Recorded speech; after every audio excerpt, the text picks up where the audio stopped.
ನಮಸ್ಕಾರ. ಮುಖ್ಯಾಂಶಗಳು. ಸರಳ ಸಾಂಪ್ರದಾಯಿಕ ದೀಪಾವಳಿ ಆಚರಣೆ ಅಗತ್ಯ. ಹಸಿರು ಪಟಾಕಿ ಬಳಸಲು ಮಾತ್ರ ಅವಕಾಶ. ಮುಖ್ಯಮಂತ್ರಿ ಬಿಎಸ್ ಯಡಿಯೂರಪ್ಪ. ರಾಜ್ಯದ ಕೈಗಾರಿಕಾ ಬೆಳವಣಿಗೆಗೆ ಕಾರ್ಯಯೋಜನೆ. ಪ್ರವಾಸೋದ್ಯಮ ಅಭಿವೃದ್ಧಿಯಿಂದ ಹೆಚ್ಚಿನ ಉದ್ಯೋಗ ಸೃಷ್ಟಿ. ಸಚಿವ ಜಗದೀಶ್ ಶೆಟ್ಟರ್. ಹೊಸ ಸವಾಲುಗಳನ್ನು ಮೆಟ್ಟಿ ನಿಲ್ಲುವಲ್ಲಿ ಭಾರತ ಶಕ್ತ. ಸದೃಢ ಕ್ರಮಗಳಿಂದ ಕೋವಿಡ್-19 ನಿಯಂತ್ರಣ. ಪ್ರಧಾನಿ ನರೇಂದ್ರ ಮೋದಿ. ಹಾಗೂ ಬಿಹಾರ ವಿಧಾನಸಭೆ ಚುನಾವಣೆ. ನಾಳೆ 3ನೇ ಹಾಗೂ ಅಂತಿಮ ಹಂತದ ಮತದಾನ. ಚುನಾವಣಾ ಆಯೋಗದಿಂದ ಸಕಲ ಸಿದ್ಧತೆ. ವಾರ್ತೆಗಳ ವಿವರ. ದೀಪಾವಳಿ ಹಬ್ಬದ ಸಂದರ್ಭದಲ್ಲಿ ಹಸಿರು ಪಟಾಕಿ ಬಳಸಲು ರಾಜ್ಯ ಸರ್ಕಾರ ಅನುಮತಿ ನೀಡಿದೆ. ಈ ಸಂಬಂಧ ಪತ್ರಿಕಾ ಹೇಳಿಕೆ ಬಿಡುಗಡೆ ಮಾಡಿರುವ ಮುಖ್ಯಮಂತ್ರಿ ಬಿಎಸ್ ಯಡಿಯೂರಪ್ಪ, ದೀಪಾವಳಿ ಹಬ್ಬದ ವೇಳೆ ಪಟಾಕಿ ಮಾರುವುದು ನಿಷೇಧಿಸುವ ಸಂಬಂಧ ಸಾರ್ವಜನಿಕರಿಂದ ಹಲವು ಸಲಹೆ ಅಭಿಪ್ರಾಯಗಳು ವ್ಯಕ್ತವಾಗಿವೆ. ಹೀಗಾಗಿ ದೀಪಾವಳಿ ಸಂದರ್ಭದಲ್ಲಿ ಹಸಿರು ಪಟಾಕಿಗಳಿಗೆ ಮಾತ್ರ ಅವಕಾಶ ನೀಡಲಾಗಿದೆ ಎಂದು ತಿಳಿಸಿದ್ದಾರೆ. ಕೋವಿಡ್-19 ಸೋಂಕು ನಿಯಂತ್ರಿಸಲು ರಾಜ್ಯ ಸರ್ಕಾರ ಈಗಾಗಲೇ ಅಗತ್ಯ ಕ್ರಮಗಳನ್ನು ಕೈಗೊಂಡಿದೆ. ಇಂತಹ ಪರಿಸ್ಥಿತಿಯಲ್ಲಿ ಸಾರ್ವಜನಿಕರು ಮತ್ತು ಮಕ್ಕಳ ಆರೋಗ್ಯ ದೃಷ್ಟಿಯಿಂದ ದೀಪಾವಳಿಯನ್ನು ಸರಳವಾಗಿ ಮತ್ತು ಅರ್ಥಗರ್ಭಿತವಾಗಿ ಆಚರಿಸುವುದು ಅಗತ್ಯವಾಗಿದೆ ಎಂದು ಹೇಳಿದ್ದಾರೆ. Taken decision or not, I am not all bothered, but in my state I wanted to take decision as early as possible to do. Yes, we already taken decision. We are not going to allow this. Totally we are going to ban. Let us see what will happen. ರಾಜ್ಯದ ಕೈಗಾರಿಕಾ ತರಬೇತಿ ಸಂಸ್ಥೆಗಳ ಗುಣಮಟ್ಟ ಹೆಚ್ಚಿಸಲು ಹಾಗೂ ಯುವಕರಿಗೆ ಉದ್ಯೋಗಾವಕಾಶ ಸೃಷ್ಟಿಸುವ ನಿಟ್ಟಿನಲ್ಲಿ ಟಾಟಾ ಟೆಕ್ನಾಲಜೀಸ್ನೊಂದಿಗೆ ಮುಖ್ಯಮಂತ್ರಿ ಬಿಎಸ್ ಯಡಿಯೂರಪ್ಪ ಸಮ್ಮುಖದಲ್ಲಿ ಒಪ್ಪಂದ ಮಾಡಿಕೊಳ್ಳಲಾಯಿತು. ಈ ಸಂದರ್ಭದಲ್ಲಿ ಉಪಮುಖ್ಯಮಂತ್ರಿ ಡಾ ಸಿಎನ್ ಅಶ್ವತ್ಥನಾರಾಯಣ, ಮುಖ್ಯ ಕಾರ್ಯದರ್ಶಿ ಟಿಎಂ ವಿಜಯಭಾಸ್ಕರ್ ಸೇರಿದಂತೆ ಹಿರಿಯ ಅಧಿಕಾರಿಗಳು ಉಪಸ್ಥಿತರಿದ್ದರು. ಬಳಿಕ ಬಿಎಸ್ ಯಡಿಯೂರಪ್ಪ, ರಾಜ್ಯದ ಯುವ ಸಮೂಹಕ್ಕೆ ಉತ್ಕೃಷ್ಟ ಮತ್ತು ಬೇಡಿಕೆಗೆ ಅನುಸಾರ ಕೌಶಲ್ಯ ತರಬೇತಿ ನೀಡಲು ಈ ಒಪ್ಪಂದ ಸಹಕಾರಿಯಾಗಲಿದೆ. ರಾಜ್ಯದಲ್ಲಿ ಹೂಡಿಕೆಗೆ ಪೂರಕ ವಾತಾವರಣ ಸೃಷ್ಟಿಸಲು ಸರ್ಕಾರವು ಹಲವು ಕ್ರಮಗಳನ್ನು ಕೈಗೊಂಡಿದೆ ಎಂದರು. ರಾಜ್ಯದ 150 ಸರ್ಕಾರಿ ಐಟಿಐ ಕಾಲೇಜುಗಳನ್ನು ಟಿಸಿಎಸ್ ಜೊತೆ ಉನ್ನತೀಕರಿಸಲು 4,634 ಕೋಟಿ ರೂಪಾಯಿ ಒಪ್ಪಂದ ಮಾಡಿಕೊಳ್ಳಲಾಗಿದೆ. ಇದರಿಂದಾಗಿ ಕೈಗಾರಿಕೆಗಳಿಗೆ ಅಗತ್ಯವಿರುವ ಕೌಶಲ್ಯಭರಿತ ಕಾರ್ಮಿಕರನ್ನು ತಯಾರು ಮಾಡಲು ಸಹಕಾರಿಯಾಗಲಿದೆ ಎಂದರು. ಲವ್ ಜಿಹಾದ್ ತಡೆಗೆ ಕಠಿಣ ಕಾನೂನು ಜಾರಿ ಮಾಡಲು ಸರ್ಕಾರ ಮುಂದಾಗಿದೆ. 4,636 ಕೋಟಿ ರೂಪಾಯಿ ವೆಚ್ಚದಲ್ಲಿ ಈ ಕಾರ್ಯಕ್ರಮ ಕೈಗೊಂಡಿದೆ. ರಾಜ್ಯದ ಎಲ್ಲ ಜಿಲ್ಲೆಗಳಲ್ಲಿ ಸರ್ಕಾರಿ ಐಟಿಐಗಳನ್ನು ಆಯ್ಕೆ ಮಾಡಲಾಗುತ್ತೆ. ಕೈಗಾರಿಕೆಗಳಿಗೆ ಅಗತ್ಯವಿರುವ ಸ್ಮಾರ್ಟ್ ಉತ್ಪಾದನೆಯನ್ನು ನಿರ್ವಹಿಸಲು ಪ್ರಸ್ತುತ ನಮ್ಮ ಐಟಿಐಗಳು ಪೂರ್ಣವಾಗಿ ಸಜ್ಜುಗೊಂಡಿಲ್ಲ. ಈ ಯೋಜನೆಯಡಿ 20 ಕೈಗಾರಿಕಾ ಪಾಲುದಾರರೊಂದಿಗೆ ಟಾಟಾ ಟೆಕ್ನಾಲಜೀಸ್ ಸಂಸ್ಥೆಯ ಬೇಡಿಕೆಗೆ ಅನುಗುಣವಾಗಿ ಹಾಗೂ ಅತ್ಯಾಧುನಿಕ ತಂತ್ರಜ್ಞಾನದ ಜೊತೆಗೆ ತರಬೇತಿ ಮತ್ತು ಹೆಚ್ಚುವರಿ ಪ್ರಾಮಾಣಿಕೃತ ಸೇವೆಗಳನ್ನು ಐಟಿಐ, ಪಾಲಿಟೆಕ್ನಿಕ್ ಮತ್ತು ಇಂಜಿನಿಯರಿಂಗ್ ವಿದ್ಯಾರ್ಥಿಗಳಿಂದ ನೀಡಲಿದೆ. ಲವ್ ಜಿಹಾದ್ ತಡೆಗೆ ಕಠಿಣ ಕಾನೂನು ಜಾರಿ ಮಾಡಲು ಸರ್ಕಾರ ಮುಂದಾಗಿದೆ. ಇದರಿಂದ ಎದುರಾಗುವ ಸಮಸ್ಯೆಗಳನ್ನು ಎದುರಿಸಲು ಸಜ್ಜಾಗಿರುವುದಾಗಿ ತಿಳಿಸಿದರು. ಉಪಮುಖ್ಯಮಂತ್ರಿ ಡಾ ಸಿಎನ್ ಅಶ್ವತ್ಥನಾರಾಯಣ, ಮದುವೆಗಾಗಿ ಮತಾಂತರವಾಗುವುದನ್ನು ತಡೆಯಲು ಕಾನೂನು ತರಲು ಸರ್ಕಾರ ಮುಂದಾಗಿದೆ ಎಂದು ಹೇಳಿದರು. Honorable High Court, in the backdrop of that judgment, many of the governments like Uttar Pradesh government and Haryana government have initiated some kind of a provision or a law to be brought in to prevent this kind of misuse for the sake of marriage. Getting conversion, change of religion should not be allowed. ಹುಬ್ಬಳ್ಳಿಯಲ್ಲಿ ಆರಂಭಿಸಿರುವ ಪ್ರಧಾನಮಂತ್ರಿ ಜನೌಷಧಿ ಕೇಂದ್ರದ ಪ್ರಾಂತೀಯ ಕಚೇರಿಯನ್ನು ಕೇಂದ್ರ ರಾಸಾಯನಿಕ ಮತ್ತು ರಸಗೊಬ್ಬರ ಖಾತೆ ಸಚಿವ ಡಿವಿ ಸದಾನಂದಗೌಡ ಬೆಂಗಳೂರಿನಲ್ಲಿಂದು ವರ್ಚುವಲ್ ಮೂಲಕ ಉದ್ಘಾಟಿಸಿದರು. ಈ ವೇಳೆ ಅವರು ಜನಸಾಮಾನ್ಯರಿಗೆ ಕೈಗೆಟುಕುವ ದರದಲ್ಲಿ ಗುಣಮಟ್ಟದ ಔಷಧಿಗಳನ್ನು ಒದಗಿಸಲು ಕೇಂದ್ರ ಸರ್ಕಾರ ಮುಂದಾಗಿದ್ದು, ಜನೌಷಧಿ ಕೇಂದ್ರಗಳ ಮೂಲಕ 10% ರಿಂದ 90% ರಿಯಾಯಿತಿ ದರದಲ್ಲಿ ನೀಡಲಾಗುತ್ತಿದೆ ಎಂದು ಹೇಳಿದರು. ಜನೌಷಧಿ ಕೇಂದ್ರಗಳಲ್ಲಿ ಬ್ರಾಂಡೆಡ್ ಔಷಧಿ ಮಾರಾಟಕ್ಕೆ ಅವಕಾಶ ಮಾಡಿಕೊಡುವುದಿಲ್ಲ. ಮುಂದಿನ ದಿನಗಳಲ್ಲಿ ಆಯುರ್ವೇದ ಔಷಧಿಯನ್ನು ಕಡಿಮೆ ದರದಲ್ಲಿ ಒದಗಿಸಲಾಗುವುದು ಎಂದು ಹೇಳಿದರು. ಸರ್ಕಾರಿ ಆಸ್ಪತ್ರೆಗಳು ಮತ್ತು ವೈದ್ಯಕೀಯ ಕಾಲೇಜುಗಳಲ್ಲಿ ಜನೌಷಧಿಗಳನ್ನು ವೈದ್ಯರು ಸೂಚಿಸುವಂತೆ ನಿರ್ದೇಶನ ನೀಡಲಾಗುವುದು. ಈ ಸಂಬಂಧ ಆರೋಗ್ಯ ಸಚಿವ ಸುಧಾಕರ್ ಅವರೊಂದಿಗೂ ಚರ್ಚೆ ನಡೆಸಲಾಗಿದೆ ಎಂದು ಹೇಳಿದರು. ವಾರ್ಷಿಕ ಆದಾಯದ ಎಷ್ಟು ಉತ್ಪನ್ನವನ್ನ ಅವರು ಬೇರೆ ಬೇರೆ ವಿಭಾಗಕ್ಕೆ ಖರ್ಚು ಮಾಡ್ತಾರೆ ಅಂತ ಹೇಳುವಂತ ಒಂದು ಸರ್ವೆ ಮಾಡಬೇಕು ಅಂತ ಹೇಳುವಂತ ನಿಶ್ಚಯ ಮಾಡಿ. ಸಾಮಾನ್ಯ ಒಂದು ಕುಟುಂಬ 15ರಿಂದ 30% ₹100 ಉತ್ಪಾದನೆ ಮಾಡಿದರೆ 15ರಿಂದ 30ರಷ್ಟು ಅವನು ನಿಮ್ಮ ಆರೋಗ್ಯಕ್ಕಾಗಿ ಖರ್ಚು ಮಾಡ್ತಾನೆ ಅಂತ ಹೇಳುವಂತ ಒಂದು ದಯನೀಯವಾದಂತ ರಿಪೋರ್ಟ್ಗಳು ನಮಗೆ ಲಭ್ಯ ಆಗಿದೆ. ಕ್ವಾಲಿಟಿ ಆ ಒಂದು ಮೆಷರ್ಮೆಂಟ್ನಲ್ಲಿ ಲ್ಯಾಬಾರಟರಿಯ ಟೆಸ್ಟ್ನಿಂದಲೇ ಹೊರಗೆ ಬರುವಂಥದ್ದು. ಅದಕ್ಕೆ ಒಂದು ಸ್ಟ್ಯಾಂಡರ್ಡ್ ಪ್ರೊಸೀಜರ್ ಇದೆ. ಆ ಪ್ರೊಸೀಜರ್ ಬೇರೆ ಬ್ರಾಂಡೆಡ್ ಮೆಡಿಸಿನ್ಸ್ ಹೇಗೆ ಬರುತ್ತೋ ಅದೇ ರೀತಿ ನಮ್ಮ ಮೆಡಿಸಿನ್ಸ್ ಕೂಡ ಆ ಬ್ರಾಂಡೆಡ್ ಮೆಡಿಸಿನ್ಸ್ನ ಕ್ವಾಲಿಟಿ ಕಂಟ್ರೋಲ್ನ ಇದರಲ್ಲೇ ಟೆಸ್ಟ್ ಮಾಡಿ ಹೊರಗೆ ಬರುವಂಥದ್ದು. ಯಾವುದೇ ಸಂದರ್ಭದಲ್ಲಿ ಕ್ವಾಲಿಟಿಯಲ್ಲಿ ವ್ಯತ್ಯಾಸಗಳಾಗುವಂಥ ಪ್ರಶ್ನೆ ಇಲ್ಲ. ಸಹಕಾರ ಸಚಿವ ಎಸ್ಟಿ ಸೋಮಶೇಖರ್ ಸಹಕಾರ ಇಲಾಖೆಗೆ ವಹಿಸಿದ ಎಲ್ಲ ಕೆಲಸವನ್ನು ಜವಾಬ್ದಾರಿಯಿಂದ ಹಾಗೂ ಸಮರ್ಪಕವಾಗಿ ಅನುಷ್ಠಾನ ಮಾಡಿದ್ದೇವೆ. ಕೇಂದ್ರ ಸರ್ಕಾರದ ಜನೌಷಧ ಸೇರಿದಂತೆ ಹಲವು ಕಾರ್ಯಕ್ರಮಗಳನ್ನು ಜನರಿಗೆ ತಲುಪಿಸುವ ಕೆಲಸ ಮಾಡಲಾಗಿದೆ ಎಂದು ಹೇಳಿದರು. ಬಹಳ ಸಂತೋಷ. ಮಾರ್ಕೆಟಿಂಗ್ ಫೆಡರೇಷನ್ ಕೂಡ ಏನು ಇವತ್ತು ಲಾಭಾಂಶದಲ್ಲಿದೆ, ರಸಗೊಬ್ಬರದ ಮತ್ತೆ ಇನ್ನಿತರ ಬೆಂಬಲ ಬೆಲೆ ಮಾಡ್ತಾ ಇದ್ದೀರಿ ಸಿನ್ಸಿಯರ್ ಆಗಿ. ಇದನ್ನು ಕೂಡ ಜನೌಷಧಿಯನ್ನು ಅದನ್ನು ಮಾಡ್ತಕ್ಕಂಥದಕ್ಕೆ ಪ್ರಧಾನಮಂತ್ರಿಗಳು ತಮಗೆ ಪ್ರೋತ್ಸಾಹವನ್ನು ಕೊಟ್ಟಿದ್ದಾರೆ. ಸಹಕಾರ ಮಾರಾಟ ಮಂಡಳಿಯ ಅಧ್ಯಕ್ಷ ಡಾ ಎಂಎನ್ ರಾಜೇಂದ್ರ ಕುಮಾರ್ ರೈತರಿಗೆ ಕಡಿಮೆ ದರದಲ್ಲಿ ರಸಗೊಬ್ಬರ, ಬಿತ್ತನೆ ಬೀಜ ಒದಗಿಸಲು ಸಹಕಾರ ಮಾರಾಟ ಮಂಡಳಿ ಆರಂಭಿಸಲಾಗಿದೆ ಎಂದು ಹೇಳಿದರು. ಸ್ಥಾಪನೆ ಮಾಡಿದ್ವಿ. ಆ ನಂತರ ಮುಂದುವರಿಯುತ್ತಾ ನಾವು ರೈತರಿಗೆ ಬೇಕಾದಂತ ರಸಗೊಬ್ಬರಗಳನ್ನು ವಿತರಣೆ ಮಾಡುತ್ತಾ ಅವರಿಗೆ ಬೇಕಾದಂತ ಬೀಜದ ಏನು ಬೇಕಾದಂತ ಬೀಜ ಏನು ಭತ್ತ ಇರ್ಬೋದು, ಕೃಷಿಗೆ ಬೇಕಾದಂತ ಎಲ್ಲ ಸವಲತ್ತುಗಳನ್ನು ಕೊಡುವಂತಹ ವ್ಯವಸ್ಥೆಯನ್ನು ಮಾಡುತ್ತಾ 77 ವರ್ಷ ಸೇವೆಯನ್ನು ಸಲ್ಲಿಸುತ್ತಾ ಬಂದಿದೆ. ರಾಜ್ಯದಲ್ಲಿಂದು ಹೊಸದಾಗಿ 2960 ಕೋವಿಡ್ ಪ್ರಕರಣಗಳು ದೃಢಪಟ್ಟಿದ್ದು, ಇದರೊಂದಿಗೆ ಒಟ್ಟು ಸೋಂಕು ಪ್ರಕರಣಗಳ ಸಂಖ್ಯೆ 8,61,889ಕ್ಕೆ ಏರಿಕೆಯಾಗಿದೆ. ಇಂದು 2,701 ಮಂದಿ ಆಸ್ಪತ್ರೆಯಿಂದ ಬಿಡುಗಡೆಯಾಗಿದ್ದು, ಇದುವರೆಗೂ ಗುಣಮುಖಗೊಂಡವರ ಸಂಖ್ಯೆ 7,97,204ಕ್ಕೆ ತಲುಪಿದೆ. ಇಂದು 35 ಮಂದಿ ಸಾವನ್ನಪ್ಪಿದ್ದು, ಮೃತಪಟ್ಟವರ ಸಂಖ್ಯೆ 11,347ಕ್ಕೆ ಏರಿಕೆಯಾಗಿದೆ. ಸದ್ಯ ರಾಜ್ಯದಲ್ಲಿ 33,319 ಸಕ್ರಿಯ ಪ್ರಕರಣಗಳಿವೆ. 901 ಮಂದಿ ರಾಜ್ಯದ ವಿವಿಧ ಆಸ್ಪತ್ರೆಗಳಲ್ಲಿ ತೀವ್ರ ನಿಗಾ ಘಟಕದಲ್ಲಿ ಚಿಕಿತ್ಸೆ ಪಡೆಯುತ್ತಿದ್ದಾರೆ. 1,10,137 ಮಂದಿಗೆ ಇಂದು ಪರೀಕ್ಷೆ ನಡೆಸಿದ್ದು, ಇದುವರೆಗೂ 85,14,653 ಮಂದಿಗೆ ಕೊರೋನಾ ಪರೀಕ್ಷೆ ನಡೆಸಲಾಗಿದೆ ಎಂದು ಆರೋಗ್ಯ ಮತ್ತು ಕುಟುಂಬ ಕಲ್ಯಾಣ ಇಲಾಖೆ ತಿಳಿಸಿದೆ. ಬೆಂಗಳೂರಿನಲ್ಲಿ 1,568 ಮಂದಿಗೆ ಸೋಂಕು ತಗುಲಿದ್ದು, ಒಟ್ಟು ಸೋಂಕು ಪ್ರಕರಣಗಳ ಸಂಖ್ಯೆ 3,46,702ಕ್ಕೆ ಏರಿಕೆಯಾಗಿದೆ. ಇಂದು 831 ಮಂದಿ ಆಸ್ಪತ್ರೆಯಿಂದ ಬಿಡುಗಡೆಯಾಗಿದ್ದು, ಇದುವರೆಗೂ ಗುಣಮುಖಗೊಂಡವರ ಸಂಖ್ಯೆ 3,25,322ಕ್ಕೆ ಏರಿಕೆಯಾಗಿದೆ. ಸದ್ಯ 17,441 ಸಕ್ರಿಯ ಪ್ರಕರಣಗಳಿವೆ. ಬೆಂಗಳೂರಿನಲ್ಲಿ 12 ಮಂದಿ ಮೃತಪಟ್ಟಿರುವುದು ಸೇರಿದಂತೆ ಒಟ್ಟಾರೆ 3,938 ಮಂದಿ ಸಾವನ್ನಪ್ಪಿದ್ದಾರೆ. ವಿವಿಧ ಜಿಲ್ಲೆಗಳಲ್ಲಿ ವರದಿಯಾಗಿರುವ ಪ್ರಕರಣಗಳ ವಿವರ ಇಂತಿದೆ.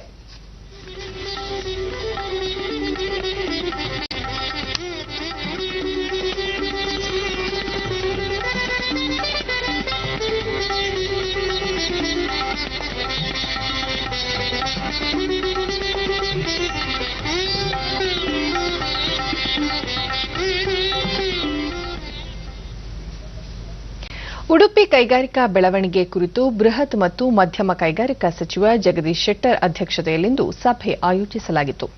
ಈ ಸಂದರ್ಭದಲ್ಲಿ ಸಚಿವ ಕೋಟಾ ಶ್ರೀನಿವಾಸ ಪೂಜಾರಿ, ಕರಾವಳಿ ಅಭಿವೃದ್ಧಿ ಪ್ರಾಧಿಕಾರದ ಅಧ್ಯಕ್ಷ ಮಟ್ಟಾರು ರತ್ನಾಕರ ಹೆಗಡೆ ಸೇರಿದಂತೆ ಮತ್ತಿತರರು ಉಪಸ್ಥಿತರಿದ್ದರು. ಸುದ್ದಿಗಾರರೊಂದಿಗೆ ಜಗದೀಶ್ ಶೆಟ್ಟರ್, ಕೈಗಾರಿಕಾ ವಲಯದ ಬೆಳವಣಿಗೆ ಹಾಗೂ ಉದ್ಯೋಗ ಅವಕಾಶ ಸೃಷ್ಟಿಗೆ ಹೆಚ್ಚಿನ ಆದ್ಯತೆ ನೀಡಲಾಗಿದೆ. ಕೊಪ್ಪಳದಲ್ಲಿ ಗೊಂಬೆ ತಯಾರಿಗೆ ಕ್ಲಸ್ಟರ್ ಪ್ರಾರಂಭವಾಗುತ್ತಿದೆ. ಅದೇ ರೀತಿ ಉಡುಪಿಯಲ್ಲಿಯೂ ಸಹ ಪೀಠೋಪಕರಣ ಕ್ಲಸ್ಟರ್ ಆರಂಭಿಸಲು ಕಾರ್ಯಯೋಜನೆ ರೂಪಿಸಲಾಗುತ್ತಿದೆ ಎಂದು ತಿಳಿಸಿದರು. ರಾಜ್ಯದಲ್ಲಿ ಪ್ರವಾಸೋದ್ಯಮ ಬೆಳವಣಿಗೆಯಿಂದ ಹೆಚ್ಚಿನ ಉದ್ಯೋಗಾವಕಾಶಗಳು ಲಭಿಸಲಿವೆ ಎಂದು ಮಾಹಿತಿ ನೀಡಿದರು. ರಿಪೋರ್ಟ್ ಕೊಟ್ಟಿದ್ದಾರೆ. ಅದು ಬಂತಂದ್ರೆ ಸುಮಾರು 20-30 ಸಾವಿರ ಜನರಿಗೆ ಉದ್ಯೋಗ ಸಿಗ್ತದೆ. ಆ FMCG ಸೆಕ್ಟರ್ ಕ್ಲಸ್ಟರ್ ಡಿಕ್ಲೇರ್ ಮಾಡಿದ್ದೀವಿ. ಅಕಸ್ಮಾತ್ ಆ ಟೀಮ್ ಬರಲೇ ಇಲ್ಲ ಅಂತಂದ್ರೆ ನಾವು ಸರ್ಕಾರದಿಂದ ಮಾಡ್ಲಿಕ್ಕೆ ಆಗುದಿಲ್ಲ. ನಾವು ಬರೀ ಕ್ಲಸ್ಟರ್ ಡಿಕ್ಲೇರ್ ಮಾಡೋದಾಗ್ತದೆ ಅಷ್ಟೇ. ಆ ಹಿನ್ನೆಲೆಯಲ್ಲಿ ಈಗ ಆಲ್ಮೋಸ್ಟ್ ಸಕ್ಸಸ್ ಆಗಲಿಕ್ಕೆ ಹಂತಕ್ಕೆ ಬಂದಿದ್ದು ಹುಬ್ಳಿ ಧಾರವಾಡದು FMCG ಕ್ಲಸ್ಟರು ಮತ್ತು ಕೊಪ್ಪಳದು ಟಾಯ್ಸ್ ಕ್ಲಸ್ಟರ್. ಇನ್ನು ಉಳಿದ ಕಡೆ ಡಿಕ್ಲೇರ್ ಮಾಡಿದ್ದೇವೆ, ಅದು ಹಾಗೆ ಡಿಕ್ಲೇರ್ ಆಗಿದೆ. ಯಾರಾದ್ರೂ ಬರಲಿಲ್ಲ ಅಂದ್ರೆ ಅದು ಏನೋ ಮಾಡ್ಲಿಕ್ಕೆ ಆಗೋದಿಲ್ಲ. ಆದ ಹಿನ್ನೆಲೆಯಲ್ಲಿ ಇವತ್ತು ಇಲ್ಲಿ ಫರ್ನಿಚರ್ ಕ್ಲಸ್ಟರ್ ಅಂತ ನಾವು ಡಿಕ್ಲೇರ್ ಮಾಡ್ತೀವಿ, ರೆಡಿ ಇದೆ ನಾವು. ಆದ್ರೆ ಅದಕ್ಕೆ ಇನ್ವೆಸ್ಟರ್ಸ್ ಬರಬೇಕು. ನಾ ಹೇಳೋದು ಅದು ನಿಮ್ಮ ಕಡೆ ಎನ್ಕರೇಜ್ಮೆಂಟ್ ಬೇಕು. ಇನ್ನು ಮೇಲಾದ್ರೂ ಪ್ರವಾಸೋದ್ಯಮ ಹೆಚ್ಚಿಗೆ ಆದ್ರೆ ಅದು ಒಂದು ಇನ್ಕಮ್ ಜನರೇಷನ್ ಆಗ್ತದೆ, ಸ್ಥಳೀಯರಿಗೆ ಉದ್ಯೋಗ ಸಿಗಲಿಕ್ಕೆ ಸಾಧ್ಯ. ಆ ಪ್ರಯತ್ನ ಇವತ್ತು ನಾವು ಮಾಡಬೇಕಾಗಿದೆ. ಪ್ರಧಾನಿ ನರೇಂದ್ರ ಮೋದಿ ಇಂದು ಇಟಲಿ ಪ್ರಧಾನಿ ಗೊಸೆಪ್ಪಾ ಕಾಂಟೆ ಅವರೊಂದಿಗೆ ವರ್ಚುವಲ್ ದ್ವಿಪಕ್ಷೀಯ ಶೃಂಗಸಭೆ ನಡೆಸಿದರು. ಈ ಸಂದರ್ಭದಲ್ಲಿ ಮಾತನಾಡಿದ ಅವರು 2018ರ ನಂತರ ಇಟಲಿಯೊಂದಿಗಿನ ಸಂಬಂಧ ಬಹಳಷ್ಟು ಬಲವರ್ಧನೆಯಾಗಿದೆ. ಇದೀಗ ಈ ಶೃಂಗಸಭೆಯಿಂದಾಗಿ ಉಭಯ ದೇಶಗಳ ನಡುವಿನ ಸಂಬಂಧ, ವ್ಯವಹಾರ ಮತ್ತಷ್ಟು ವೃದ್ಧಿಸಲಿದೆ ಎಂದರು. ಕೋವಿಡ್-19 ನಿರ್ವಹಿಸುವಲ್ಲಿ ಭಾರತವು ಯಶಸ್ವಿಯಾಗಿದ್ದು ಹೊಸ ಸವಾಲುಗಳನ್ನು ಮೆಟ್ಟಿ ನಿಲ್ಲುವ ಶಕ್ತಿಯನ್ನು ಪಡೆದುಕೊಂಡಿದೆ ಎಂದು ಪ್ರಧಾನಿ ನರೇಂದ್ರ ಮೋದಿ ತಿಳಿಸಿದರು. ಕೊರೋನಾ ಮಹಾಮಾರಿಯು ನಮಗೆ 2ನೇ ವಿಶ್ವ ಮಹಾಯುದ್ಧದಂತಾಗಿದೆ. ಇದರಿಂದ ಹಂತ ಹಂತವಾಗಿ ಹೊರಬರುತ್ತಿದ್ದು ಇಡೀ ಜಗತ್ತು ಹೊಸ ದಿಕ್ಕಿನೆಡೆಗೆ ತೆರೆದುಕೊಳ್ಳುತ್ತಿದೆ. ಇದಕ್ಕಾಗಿ ಅಗತ್ಯವಿರುವ ಕ್ರಮಗಳನ್ನು ಅಳವಡಿಸಿಕೊಂಡು ಎಲ್ಲರೂ ಮುನ್ನಡೆಯಬೇಕು ಎಂದು ಅಭಿಪ್ರಾಯಪಟ್ಟರು. ಭಾರತ ಇಟಲಿಯೊಂದಿಗೆ ವ್ಯಾಪಾರ ವಾಣಿಜ್ಯ ಕ್ಷೇತ್ರವನ್ನು ಮತ್ತಷ್ಟು ವೃದ್ಧಿಸಿಕೊಳ್ಳಲು ಉತ್ಸುಕವಾಗಿದೆ ಎಂದು ತಿಳಿಸಿದ ಅವರು, ಉಭಯ ದೇಶಗಳ ಈ ಸೌಹಾರ್ದಯುತವಾದ ಸಂಬಂಧವು ಪರಸ್ಪರ ಅಭಿವೃದ್ಧಿಗೆ ಪೂರಕವಾಗಿದೆ ಎಂದರು. समझने की कोशिश कर रहे थे, तब आप इस विपदा से जूझ रहे थे. आपने पूरी सफलता के साथ एक अत्यंत कठिन स्थिति पर शीघ्रता से काबू पाया और पूरे देश को संगठित भी किया. महामारी के उन पहले महीनों में इटली की सफलता ने हम सभी को प्रेरित किया. आपके अनुभवों ने हम सबका मार्गदर्शन किया. ದೇಶದ ರಾಜಧಾನಿ ದೆಹಲಿಯಲ್ಲಿ ವಾಯುಮಾಲಿನ್ಯ ತಡೆಯುವ ನಿಟ್ಟಿನಲ್ಲಿ ಕೇಂದ್ರ ಸರ್ಕಾರ ನೂತನ ಆಯೋಗವನ್ನು ರಚನೆ ಮಾಡಿದೆ. ದಿನದಿಂದ ದಿನಕ್ಕೆ ದೆಹಲಿಯಲ್ಲಿ ವಾಯುಮಾಲಿನ್ಯ ಮಟ್ಟ ಅಧಿಕಗೊಳ್ಳುತ್ತಿದ್ದು ಇದರಿಂದ ಇಲ್ಲಿನ ಜನರು ಸಂಕಷ್ಟಕ್ಕೆ ಒಳಗಾಗಿದ್ದಾರೆ. ಈ ಹಿನ್ನೆಲೆಯಲ್ಲಿ ಮಾಲಿನ್ಯ ಮಟ್ಟವನ್ನು ತಗ್ಗಿಸುವ ನಿಟ್ಟಿನಲ್ಲಿ ಮಾರ್ಗೋಪಾಯಗಳನ್ನು ಕಂಡುಕೊಳ್ಳಲು ಈ ಆಯೋಗವನ್ನು ರಚಿಸಲಾಗಿದೆ. ನಿವೃತ್ತ ಮುಖ್ಯ ಕಾರ್ಯದರ್ಶಿ ಎಂಎಂ ಕುಟ್ಟಿ ಅವರು ಆಯೋಗದ ಅಧ್ಯಕ್ಷರಾಗಲಿದ್ದು, ಐಐಟಿ ದೆಹಲಿಯ ಪ್ರೊಫೆಸರ್ ಮುಖೇಶ್ ಖರೆ, ಹವಾಮಾನ ಇಲಾಖೆಯ ಮಾಜಿ ಮಹಾನಿರ್ದೇಶಕ ರಮೇಶ್ ಕೆಜೆ ಅವರು ಸದಸ್ಯರಾಗಿರುತ್ತಾರೆ. ಇದೇ ವೇಳೆ ಪರಿಸರ ಮಾಲಿನ್ಯ ನಿಯಂತ್ರಣಕ್ಕೆ ಕೇಂದ್ರ ಸರ್ಕಾರ ಕಠಿಣ ಕಾನೂನನ್ನು ಜಾರಿಗೆ ತಂದಿದ್ದು, ಮಾಲಿನ್ಯ ಮಾಡುವವರಿಗೆ 5 ವರ್ಷದವರೆಗೆ ಜೈಲು ಶಿಕ್ಷೆ ಮತ್ತು 1 ಕೋಟಿ ರೂಪಾಯಿವರೆಗೆ ದಂಡ ವಿಧಿಸಲು ಅವಕಾಶವನ್ನು ಕಲ್ಪಿಸಲಾಗಿದೆ. ಈ ಬಗ್ಗೆ ಮಾತನಾಡಿದ ಕೇಂದ್ರ ಪರಿಸರ ಸಚಿವ ಪ್ರಕಾಶ್ ಜಾವಡೇಕರ್, ದೆಹಲಿ ಸೇರಿದಂತೆ ಉತ್ತರ ಭಾರತದ ನಗರಗಳಲ್ಲಿನ ಮಾಲಿನ್ಯ ನಿಯಂತ್ರಣಕ್ಕೆ ಕೇಂದ್ರ ಸರ್ಕಾರ ಹಲವು ಕ್ರಮಗಳನ್ನು ಕೈಗೊಂಡಿದೆ ಎಂದು ತಿಳಿಸಿದ್ದಾರೆ. ವಿಶೇಷವಾಗಿ ದೆಹಲಿಯಲ್ಲಿನ ವಾಯು ಮಾಲಿನ್ಯವನ್ನು ತಡೆಯುವ ನಿಟ್ಟಿನಲ್ಲಿ ಆಯೋಗವನ್ನು ರಚಿಸಲಾಗಿದ್ದು, ಇದು ಇಂದಿನಿಂದಲೇ ಕಾರ್ಯನಿರ್ವಹಣೆ ಆರಂಭಿಸಲಿದೆ ಎಂದು ಹೇಳಿದರು.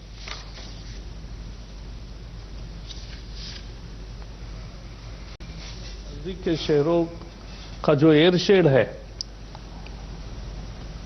उस एयर शेड के प्रदूषण को मात देने के लिए आवश्यक उपाय और कार्रवाई ये आयोग करेगा. ಆಹಾರ ಮತ್ತು ಸಾರ್ವಜನಿಕ ವಿತರಣೆ ಇಲಾಖೆಯಿಂದ ದೇಶಾದ್ಯಂತ 4.39 ಕೋಟಿ ನಕಲಿ ಪಡಿತರ ಚೀಟಿಗಳನ್ನು ರದ್ದುಪಡಿಸಿದೆ. ಸಾರ್ವಜನಿಕ ವಿತರಣಾ ವ್ಯವಸ್ಥೆಯನ್ನು ಆಧುನೀಕರಿಸಲು ಮತ್ತು ಪಡಿತರ ಚೀಟಿಗಳು, ಫಲಾನುಭವಿಗಳ ದತ್ತಾಂಶಗಳ ಡಿಜಿಟಲೀಕರಣ, ಆಧಾರ್ ಅಳವಡಿಕೆ, ಅನರ್ಹ ನಕಲಿ ಪಡಿತರ ಚೀಟಿಗಳ ಪತ್ತೆ ಕಾರ್ಯಾಚರಣೆಯ ಮೂಲಕ ಪಾರದರ್ಶಕತೆ ಮತ್ತು ದಕ್ಷತೆಯನ್ನು ತರುವ ಕಾರ್ಯಕ್ರಮದ ಭಾಗವಾಗಿ ಕೈಗೊಂಡ ಕಾರ್ಯಾಚರಣೆಯಲ್ಲಿ ಇಷ್ಟೊಂದು ಪ್ರಮಾಣದ ನಕಲಿ ಪಡಿತರ ಚೀಟಿಗಳನ್ನು ರದ್ದುಪಡಿಸಲಾಗಿದೆ. 2013ರಿಂದ 2020ರವರೆಗೆ ದೇಶಾದ್ಯಂತ ರಾಜ್ಯಗಳು ಕೇಂದ್ರಾಡಳಿತ ಪ್ರದೇಶಗಳಲ್ಲಿ ಸಮೀಕ್ಷೆ ನಡೆಸಿದಾಗ ಒಟ್ಟು 4.39 ಕೋಟಿ ಅನರ್ಹ ನಕಲಿ ಪಡಿತರ ಚೀಟಿಗಳು ಪತ್ತೆಯಾಗಿದ್ದವು ಎಂದು ಕೇಂದ್ರ ಆಹಾರ ಮತ್ತು ನಾಗರಿಕ ಪೂರೈಕೆ ಸಚಿವಾಲಯ ತಿಳಿಸಿದೆ. ರಾಷ್ಟ್ರೀಯ ಆಹಾರ ಭದ್ರತಾ ಕಾಯ್ದೆ ಎನ್ಎಫ್ಎಸ್ಎ ಅಡಿ ಬಿಡುಗಡೆಯಾದ ಪಾಲನ್ನು ಸಂಬಂಧಪಟ್ಟ ರಾಜ್ಯಗಳು ಕೇಂದ್ರಾಡಳಿತ ಪ್ರದೇಶಗಳು ನಿಯಮಿತವಾಗಿ ಎನ್ಎಫ್ಎಸ್ಎ ಅಡಿಯಲ್ಲಿ ಸೂಕ್ತ ಫಲಾನುಭವಿಗಳನ್ನು ತಲುಪಲು ಬಳಸಿಕೊಳ್ಳುತ್ತಿವೆ ಎಂದು ಸಚಿವಾಲಯ ತಿಳಿಸಿದೆ. ಪಶ್ಚಿಮ ಬಂಗಾಳದಲ್ಲಿ ಮುಖ್ಯಮಂತ್ರಿ ಮಮತಾ ಬ್ಯಾನರ್ಜಿ ನೇತೃತ್ವದ ತೃಣಮೂಲ ಕಾಂಗ್ರೆಸ್ ಜನಹಿತ ಕಾಯುವಲ್ಲಿ ವಿಫಲವಾಗಿದೆ ಎಂದು ಕೇಂದ್ರ ಗೃಹ ಸಚಿವ ಅಮಿತ್ ಶಾ ಟೀಕಿಸಿದ್ದಾರೆ. 2 ದಿನಗಳ ಪಶ್ಚಿಮ ಬಂಗಾಳದ ಪ್ರವಾಸದಲ್ಲಿರುವ ಅವರು 10 ವರ್ಷಗಳ ಮಮತಾ ಬ್ಯಾನರ್ಜಿ ನೇತೃತ್ವದ ಸರ್ಕಾರವು ತುಷ್ಟೀಕರಣ ರಾಜಕಾರಣಕ್ಕೆ ಹೆಚ್ಚು ಆದ್ಯತೆ ನೀಡಿದೆ, ಜನರ ಹಿತವನ್ನು ಕಾಯುವಲ್ಲಿ ವಿಫಲವಾಗಿದೆ ಎಂದು ಆರೋಪಿಸಿದರು. ಜನರ ಅಪೇಕ್ಷೆಗಳನ್ನು ಈಡೇರಿಸುವಲ್ಲಿ ವಿಫಲವಾಗಿರುವ ರಾಜ್ಯ ಸರ್ಕಾರ ಅಪರಾಧೀಕರಣ ಮತ್ತು ಭ್ರಷ್ಟಾಚಾರದಲ್ಲಿ ಮುಳುಗಿದೆ ಎಂದು ಆಕ್ರೋಶ ವ್ಯಕ್ತಪಡಿಸಿದರು. ಆಯುಷ್ಮಾನ್ ಕಿಸಾನ್ ಸಮ್ಮಾನ್ ಸೇರಿದಂತೆ ಕೇಂದ್ರ ಸರ್ಕಾರದ ಯೋಜನೆಗಳನ್ನು ಜಾರಿಗೆ ತರುವಲ್ಲಿ ಪಶ್ಚಿಮ ಬಂಗಾಳ ಅಲಕ್ಷ್ಯ ವಹಿಸಿದೆ. ಈ ಮೂಲಕ ಪಶ್ಚಿಮ ಬಂಗಾಳದ ಅಭಿವೃದ್ಧಿಗೆ ಹಿನ್ನಡೆ ಉಂಟು ಮಾಡಿದೆ. ಈ ಹಿನ್ನೆಲೆಯಲ್ಲಿ ರಾಜ್ಯದ ಜನತೆ ಬದಲಾವಣೆ ಬಯಸಿದ್ದಾರೆ ಎಂದರು. ಮುಂದಿನ ವರ್ಷ ನಡೆಯಲಿರುವ ಪಶ್ಚಿಮ ಬಂಗಾಳ ವಿಧಾನಸಭೆ ಚುನಾವಣೆಯಲ್ಲಿ ಬಿಜೆಪಿ 200ಕ್ಕೂ ಹೆಚ್ಚು ಸ್ಥಾನಗಳಲ್ಲಿ ಗೆಲುವು ಸಾಧಿಸಿ ಅಧಿಕಾರಕ್ಕೆ ಬರಲಿದೆ ಎಂದು ವಿಶ್ವಾಸ ವ್ಯಕ್ತಪಡಿಸಿದರು. तो मां, माटी और मानुस का नारा तुष्टीकरण, तानाशाही और टोलबाजी में परिवर्तित हो गया है. जो अपेक्षाएं रखी गई थी किसी भी मानांक में तृणमूल सरकार और राज्य की मुख्यमंत्री अपेक्षाओं को पूर्ण करने में खरी नहीं उतरी है. किसानों को हर साल 6,000 रुपया देना और गरीबों को 5 लाख तक की स्वास्थ्य की सुविधाएं देना, एक नया आशा का संचार 60 करोड़ गरीबों के लिए किया है. और मैं बंगाल की जनता को आश्वस्त करने आया हूं कि आपने कांग्रेस को भी एक मौका दिया, कम्युनिस्टों को भी मौके बार बार दिए और 2 बार ममता दीदी को भी दिया. एक मौका मोदी जी के नेतृत्व में भारतीय जनता पार्टी को दे दीजिए. हम 5 साल में सोनार बांग्ला बनाने का आपको वादा करते हैं. हमारा लक्ष्य स्पष्ट है, बंगाल के अंदर विकास हो, देश की सीमाएं सुरक्षित हो, बंगाल के अंदर घुसपैठ रुके. तृणमूल कांग्रेस का एकमात्र लक्ष्य है, दीदी का एकमात्र लक्ष्य है कि अगली टर्म में ಬಿಹಾರ ವಿಧಾನಸಭೆಗೆ ನಡೆಯುತ್ತಿರುವ ಚುನಾವಣೆಯಲ್ಲಿ ನಾಳೆ 78 ಕ್ಷೇತ್ರಗಳಲ್ಲಿ 3ನೇ ಮತ್ತು ಅಂತಿಮ ಹಂತದ ಮತದಾನ ನಡೆಯಲಿದೆ.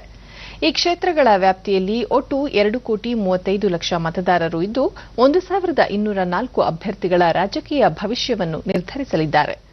110 ಮಹಿಳಾ ಅಭ್ಯರ್ಥಿಗಳು ಸ್ಪರ್ಧಾ ಕಣದಲ್ಲಿದ್ದು ಬಿಜೆಪಿ 35 ಕ್ಷೇತ್ರಗಳಲ್ಲಿ ಮತ್ತು ಅದರ ಮೈತ್ರಿ ಪಕ್ಷ ಜೆಡಿಯು 37 ಕ್ಷೇತ್ರಗಳಲ್ಲಿ ತನ್ನ ಅಭ್ಯರ್ಥಿಗಳನ್ನು ಕಣಕ್ಕಿಳಿಸಿದೆ.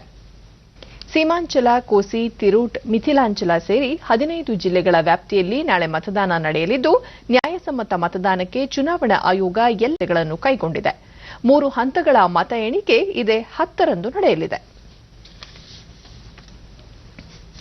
ಗಡಿ ನಿಯಂತ್ರಣ ರೇಖೆಯಲ್ಲಿನ ಸಂಘರ್ಷಗಳು ಮತ್ತು ಅಪ್ರಚೋದಿತ ಸೇನಾ ಕಾರ್ಯಾಚರಣೆಗಳು ದೊಡ್ಡ ಮಟ್ಟದ ಸಂಘರ್ಷಗಳಿಗೆ ಕಾರಣವಾಗುತ್ತವೆ.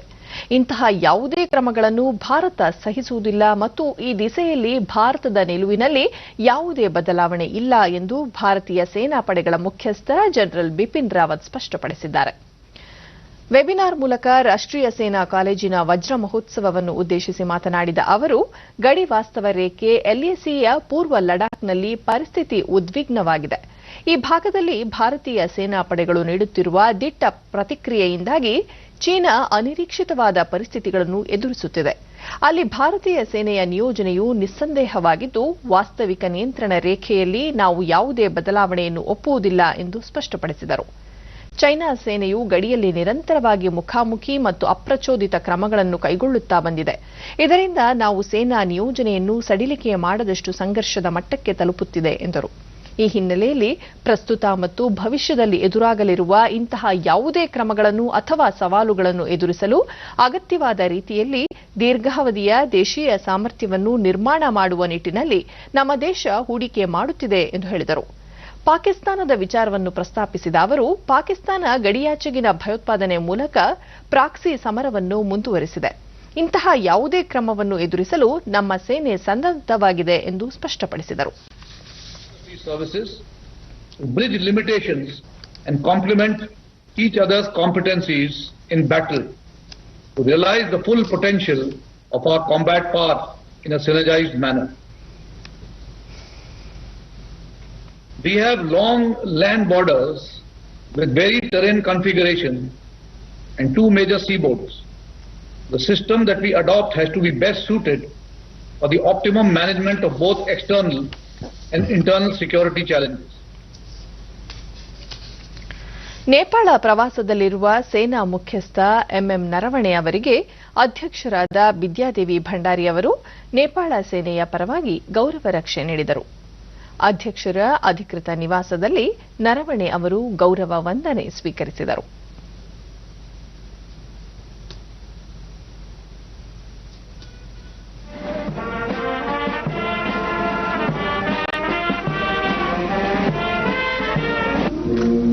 ಇಂದು ಬೆಳಗ್ಗೆ ನರವಣೆ ಅವರು ರಾಜಧಾನಿ ಕಠ್ಮಂಡುವಿನ ಹುತಾತ್ಮರ ಬೀರ್ ಸ್ಮಾರಕಕ್ಕೆ ಪುಷ್ಪನಮನ ಸಲ್ಲಿಸಿದರು.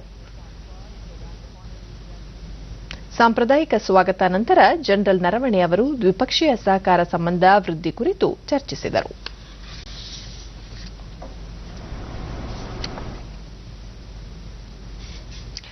ಇಸ್ರೋದ ಬಹುನಿರೀಕ್ಷಿತ ಉಪಗ್ರಹ ಉಡಾವಣಾ ವಾಹಕದಿಂದ ನಾಳೆ ಮಧ್ಯಾಹ್ನ 3:02 ಇಒಎಸ್ 01 ಉಪಗ್ರಹದೊಂದಿಗೆ 9 ಅಂತಾರಾಷ್ಟ್ರೀಯ ಕಸ್ಟಮರ್ ಉಪಗ್ರಹಗಳನ್ನು ಉಡಾವಣೆ ಮಾಡಲಿದೆ. ಶ್ರೀಹರಿಕೋಟಾದ ಸತೀಶ್ ಧವನ್ ಅಂತರಿಕ್ಷ ಕೇಂದ್ರದಿಂದ ಉಪಗ್ರಹಗಳ ಉಡಾವಣೆಗೆ ಎಲ್ಲ ಸಿದ್ಧತೆ ಮಾಡಿಕೊಳ್ಳಲಾಗಿದೆ. ಇಒಎಸ್ 01 ಭೂಮಿಯನ್ನು ಪರಿವೀಕ್ಷಣೆ ಮಾಡುವ ಉಪಗ್ರಹವಾಗಿದ್ದು ಕೃಷಿ, ಅರಣ್ಯ ಮತ್ತು ವಿಪತ್ತು ನಿರ್ವಹಣೆಗೆ ಬೆಂಬಲ ನೀಡುವ ಉಪಗ್ರಹವಾಗಿದೆ. ಅದೇ ರೀತಿ ಅಂತರಿಕ್ಷ ಸಚಿವಾಲಯದ ನ್ಯೂ ಸ್ಪೇಸ್ ಇಂಡಿಯಾ ಲಿಮಿಟೆಡ್ ಎನ್ಎಸ್ಐಎಲ್ನೊಂದಿಗಿನ ವಾಣಿಜ್ಯ ಒಪ್ಪಂದದ ಅಡಿಯಲ್ಲಿ ಕಸ್ಟಮರ್ ಉಪಗ್ರಹಗಳನ್ನು ಉಡಾವಣೆ ಮಾಡಲಾಗುತ್ತಿದೆ.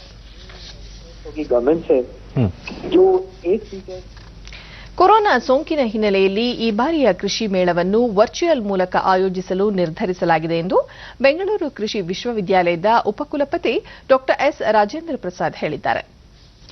ಡಿಡಿ ನ್ಯೂಸ್ನೊಂದಿಗೆ ಅವರು ಇದೇ 11, 12 ಮತ್ತು 13ರಂದು 3 ದಿನಗಳ ಕಾಲ ಆನ್ಲೈನ್ ಮೂಲಕ ಕೃಷಿ ಮೇಳವನ್ನು ಹಮ್ಮಿಕೊಂಡಿದ್ದು 200 ಮಂದಿಗಷ್ಟೇ ಪಾಲ್ಗೊಳ್ಳಲು ಅವಕಾಶ ನೀಡಲಾಗುವುದು ಎಂದರು. ಕೃಷಿ ವಿಶ್ವವಿದ್ಯಾಲಯದ ನೆಲಗಡಲೆ, ಹಲಸಂದೆ, ಮೇವು, ಹಲಸಂದೆ 3 ತಳಿಗಳನ್ನು ಅಭಿವೃದ್ಧಿಪಡಿಸಲಾಗಿದ್ದು ಇವುಗಳನ್ನು ಈ ಬಾರಿಯ ಕೃಷಿ ಮೇಳದಲ್ಲಿ ಪರಿಚಯಿಸಲಾಗುವುದು. ಜೊತೆಗೆ 17 ವಿವಿಧ ಬೇಸಾಯ ಕ್ರಮಗಳನ್ನು ಕಂಡುಹಿಡಿದಿದ್ದು ಅವುಗಳ ಪ್ರಾತ್ಯಕ್ಷಿಕೆಯನ್ನು ಪ್ರದರ್ಶಿಸಲಾಗುವುದು ಎಂದು ಹೇಳಿದರು. ಕೃಷಿ ವಿಶ್ವವಿದ್ಯಾಲಯ ಸಂಶೋಧನೆ, ಬೋಧನೆ, ವಿಸ್ತರಣೆಗೆ ಹೆಚ್ಚು ಆದ್ಯತೆ ನೀಡಿದ್ದು ಹೊಸ ತಳಿಗಳನ್ನು ಅಭಿವೃದ್ಧಿಪಡಿಸುವ ಜೊತೆಗೆ ರೈತರಿಗೆ ತಂತ್ರಜ್ಞಾನವನ್ನು ಪರಿಚಯಿಸುವ ಕೆಲಸ ಮಾಡಲಾಗುತ್ತಿದೆ ಎಂದು ಹೇಳಿದರು. ರೂಪವನ್ನು ಮಾಡಿದರು. ಇದನ್ನ ತಾರೀಕು 11, 12 ಹಾಗೂ 13 ನವೆಂಬರ್ ತಿಂಗಳಲ್ಲಿ ಮಾಡ್ತಾ ಇದ್ದೇವೆ. ಇದು ಮಾಡಬೇಕಾದ್ರೆ ನಮ್ಮಲ್ಲಿ ಹೊಸ ತಳಿಗಳನ್ನು ನಾವು ಏನು ಮಾಡಿದ್ದೇವೆ, ಈ ವರ್ಷ 3 ತಳಿಗಳನ್ನು ನಾವು ಬಿಡುಗಡೆ ಮಾಡಿದ್ದೇವೆ. ಅದರಲ್ಲಿ ಒಂದು ನೆಲಗಡಲೆ, 2 ಅಲಸಂದೆ, ಮತ್ತೊಂದು ಮೇವು ಅಲಸಂದೆ. ಇದರ ಜೊತೆಗೆ ಸುಮಾರು 17 ಬೇಸಾಯ ಕ್ರಮಗಳನ್ನು, ಹೊಸ ಬೇಸಾಯ ಕ್ರಮಗಳನ್ನು ನಾವು ಕಂಡುಹಿಡಿದಿದ್ದೇವೆ. ಅದನ್ನು ಸಹ ನಾವು ಪ್ರಾತ್ಯಕ್ಷಿಕವಾಗಿ ರೈತರಿಗೆ ತೋರಿಸ್ತೇವೆ. ಇದರಲ್ಲಿ ನಾನು ಮೊದಲೇ ಹೇಳಿದಂಗೆ ಕೋವಿಡ್ ಇರೋ ಒಂದು ದೃಷ್ಟಿಯಿಂದ ಸುಮಾರು 200 ಜನಗಳಿಗೆ ಅಷ್ಟೇ ನಾವು ಒಂದು ಅವಕಾಶಗಳನ್ನು ಫಿಸಿಕಲ್ ಆಗಿ ಬರಲಿಕ್ಕೆ ಮಾಡಿದ್ದೇವೆ. ಉಳ್ಕೊಂಡವರೆಲ್ಲರೂ ಇಲ್ಲಿ ನಮ್ಮ GKVK ಕ್ಯಾಂಪಸ್ನಲ್ಲಿ ಬಿಟ್ಟು ಈ ಒಂದು ಹೊರಗಡೆ ಏನೇನಿದೆ ನಮ್ಮ ಕೃಷಿ ವಿಜ್ಞಾನ ಕೇಂದ್ರಗಳು ಮತ್ತು ಕೃಷಿ ಸಂಶೋಧನಾ ಕೇಂದ್ರಗಳಲ್ಲೂ ಸಹ ಇದನ್ನು ನಾವು ಲೈವ್ ರೂಪದಲ್ಲಿ ತೋರಿಸಿ ಅಲ್ಲೂ ಸಹ ರೈತರಿಗೆ ಮತ್ತು ಅವರು ಕೇಳುವಂಥ ಪ್ರಶ್ನೆಗಳಿಗೆ ಉತ್ತರಗಳನ್ನು ಸಹ ಕೊಡಲಿಕ್ಕೆ ನಾವು ಈ ಒಂದು ಕೃಷಿ ಮೇಳ 2020ರಲ್ಲಿ ಎಲ್ಲ ಕಾರ್ಯಕ್ರಮವನ್ನು ಹಮ್ಮಿಕೊಂಡಿದ್ದೇವೆ. ಮಹಿಳೆಯರು ಮತ್ತು ಮಕ್ಕಳ ಸಂರಕ್ಷಣೆ, ಹಕ್ಕುಗಳು ಹಾಗೂ ಕಾನೂನುಗಳ ಅನುಷ್ಠಾನದಲ್ಲಿ ಪೊಲೀಸ್ ಇಲಾಖೆ ಸೇರಿದಂತೆ ವಿವಿಧ ಇಲಾಖೆಗಳ ಅಧಿಕಾರಿಗಳ ಪಾತ್ರದ ಕುರಿತು 2 ದಿನಗಳ ತರಬೇತಿ ಕಾರ್ಯಾಗಾರವನ್ನು ರಾಜ್ಯ ಮಹಿಳಾ ಆಯೋಗದ ಅಧ್ಯಕ್ಷೆ ಆರ್ ಪ್ರಮೀಳಾ ನಾಯ್ಡು ಚಿತ್ರದುರ್ಗದಲ್ಲಿಂದು ಉದ್ಘಾಟಿಸಿದರು.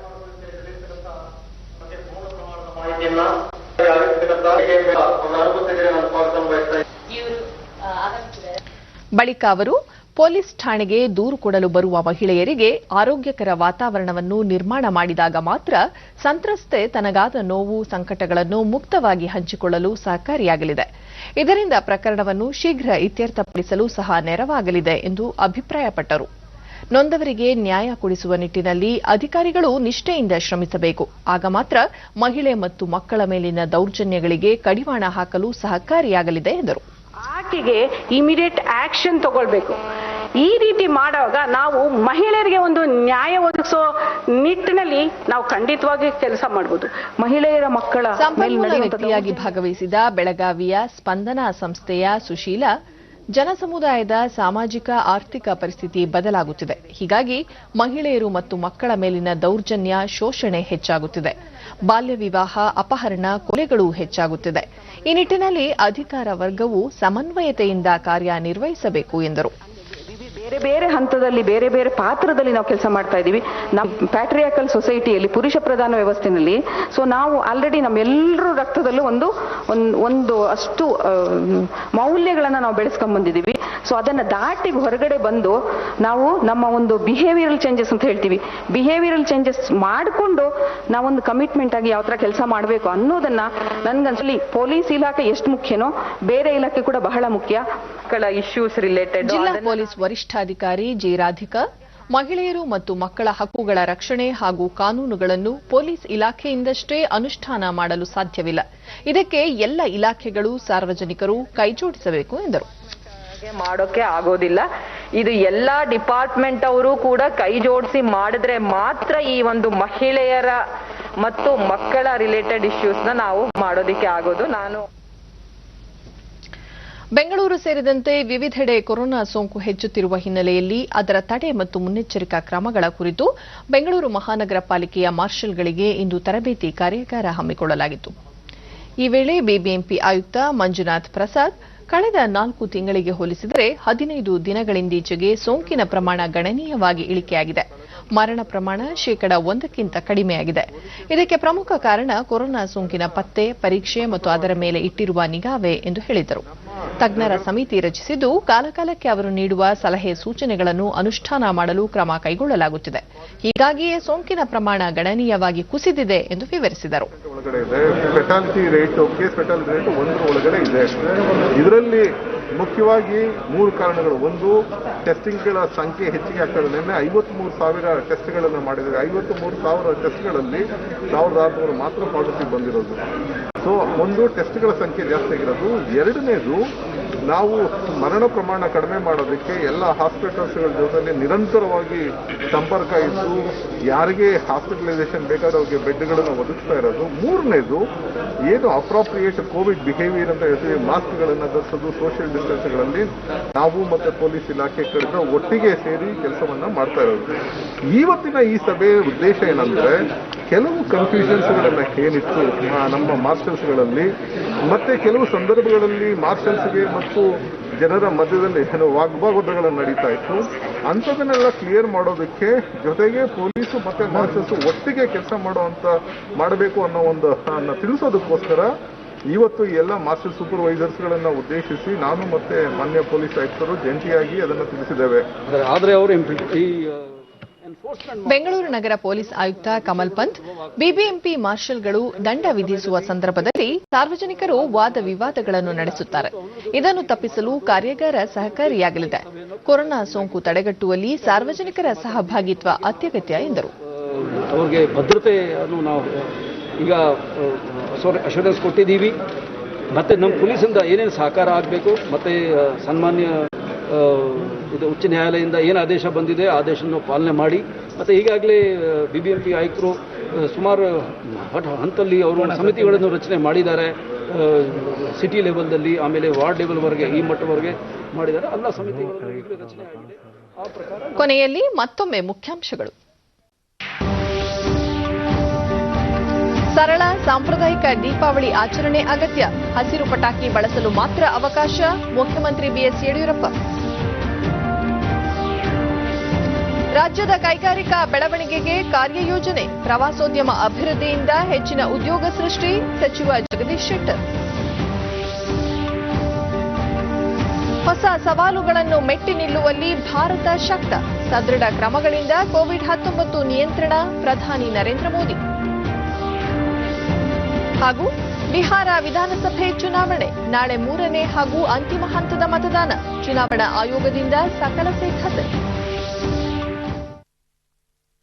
ವೀಕ್ಷಕರೇ ಗಮನಿಸಿ, ನಾಳೆ ರಾಜ್ಯೋತ್ಸವ ಪ್ರಶಸ್ತಿ ಪ್ರದಾನ ಸಮಾರಂಭ ಬೆಳಗ್ಗೆ 11 ಗಂಟೆಯಿಂದ ಚಂದನ ವಾಹಿನಿಯಲ್ಲಿ ಮೂಡಿಬರುವ ಹಿನ್ನೆಲೆಯಲ್ಲಿ ವಾರ್ತೆಗಳು 10:30ರಿಂದ 11 ಗಂಟೆಯವರೆಗೆ ಪ್ರಸಾರವಾಗಲಿದೆ. ಇಲ್ಲಿಗೆ ಇಂದಿನ ವಾರ್ತಾ ಪ್ರಸಾರ ಮುಕ್ತಾಯವಾಯಿತು. ಸತ್ಯ, ಸಮರ್ಥ, ಸಂಪೂರ್ಣ ಸುದ್ದಿಗಾಗಿ ವೀಕ್ಷಿಸಿ ಚಂದನ ವಾರ್ತೆ. ನಮಸ್ಕಾರ.